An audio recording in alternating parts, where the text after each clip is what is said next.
Saturday mbera wamu ne mwana mola Chantelo Bridget program bagise ono chakalira wasawa 2 paka sawa 4 tubera tukikwasaganya nsonga za entertainment nga tukwa updates ebi happenings mu wiki wona nga tukikwasaganya muyimbi omuto ne bisigadde ne lero olunaku tuli wano ku Safi Records omukulu Benson Prosoko buze ko balabe mu TV abanaye mu TV balamusizaako mwena gye muli eyo mwe bali kwekumira ku TV eno TV y'omuntu wa bulijjo amanya n'eddoboozi yenze Benson Pro CEO Safi Records bigenda bitya mwe bityo mpola itambula bulungi nnyo amaso teganna kuluma red eyes amaso tegannaba tegannawula twawula covid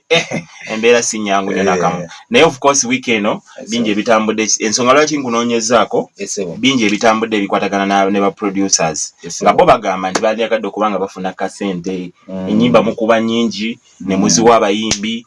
bo ne bagenda beeyagala ne bafuuka basereebu ne bali akasente kamwe musigadde temuyinaamu yadde kiki kyosobola okubanga otutegeeza ku nsonga eno Benson Pro nzize mbalaba wiki eyo yonna babadde batambula naye omanyi abantu obwavu butuluma engeri yanjawulo. By the way, are you part of them? Oli mu kibiina kyabwe? Ekibiina kirimu naye eyo kozi sikkiriziganya nayo. Kino kye baliko tokkiriziganya nayo? Sikkiriziganya nayo. Okay. Obwavu butuluma mu nnuma za njawulo. Obwavu bwe bwabalumye. Manyi kati omuntu obwavu bwe bumuluma ayinza okulowooza nti ate asobola okufuna ssente we zitasobola kubeera. Okay. Kati film production tukola bwe tuti. Studio yonna kati ngeno Safi Records tuba ne price kwe tukolera ennyima nti olima dukolera emitwalo ameka 5 omuyimbi bwajja n'asasula emitwalo 5 ne mukubira receipt n'enjimuwa agenda n'oluyimba lwe mbasina kyenkola ki kyemubanja wabula paka oba lukoze ekyo balukoze ki oba obwavunze bunnumye yagagga wadde tabanja bwakwokya abakokyezaayo abanjo kyeza era tubakolera wano ennyimba oba okyakola nakuleeta kisplash nakuleetera ebikuba biki kyaba akokyeza nga muntu kati ne tuba n'enkola endala nti omuntu bw'osasula oluyimba tusolugabulira tulukolera emitwalo ameka 5 omuyimbi n'enkugamba nti akamukuulo oluyimba ogenda sasula emitwalo ameka 3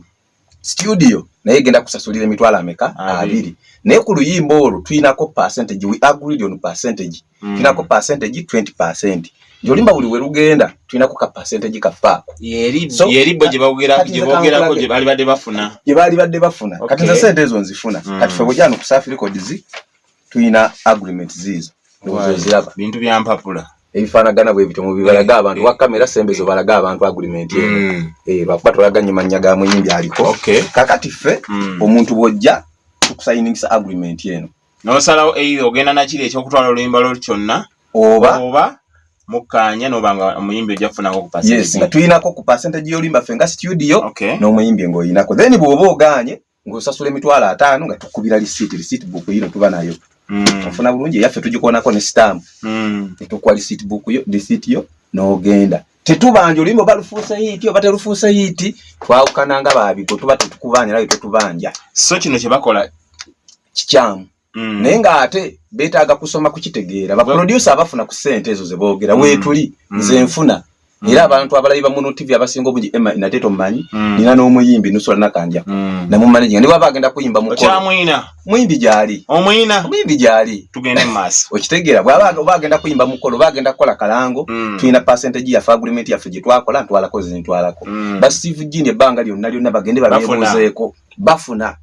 bazzenga bafuna ku ssente z'aba Juliana naye tebalowooza nti Steve Gini Juliana yajjanga n'asasula Steve Gini akakadde n'amukolera oluyimba ate Steve Gini era at the same time natandika okulya mu Juliana ssente no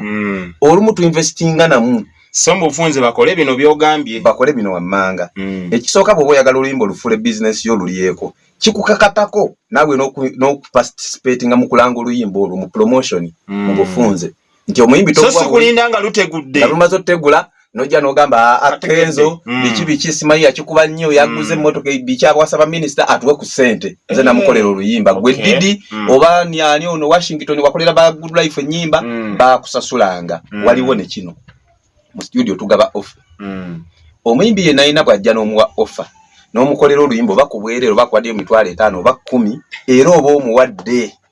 tomubanja nikankikugereze nti hamu bwagamba nti jjajja Ichuli onkubidde ekikopo nkuwaddeyo taxi jjajja Ichuli taxi tagiteeka ku Masaka Road entandika okubanga ekola ssente tekitegeeza nti ate hamu agenda kugamba jjajja Ichuli ssente ezo taxi gye nakuwa mpaako oba wamuwa taxi eba yiye so n'omuyimbi bw'omukolera oluyimba oba omukoledde ku bwereere luba lulwe oba akusasudde ssente luba lulwe okuggyako ewantu wamu wosobola okulira ku ssente ze nga mukkiriziganyiza nti mugenda kusharinga royalties ezo era ne mu ssente wali mukikanyako era mulina okuba ne agreement kati ababanja njagala baleeta empapula Didi oba oyani Washington aleeteyo contract yonna yasayininga ne Good Life ebintu ebiringa bino nti nkukolera oluyimba luno naye nja kulya ssente bwezi kati batulage nti Good Life tebasasula so bali so mukulu ye atali kusaidia abayimbi ali kusaidia bayimbi nendoza nga tekitufa berewo agreement si wabanga mu wekiba kale waberewo kale mu bufunza kiri wekiti mu mbera ino na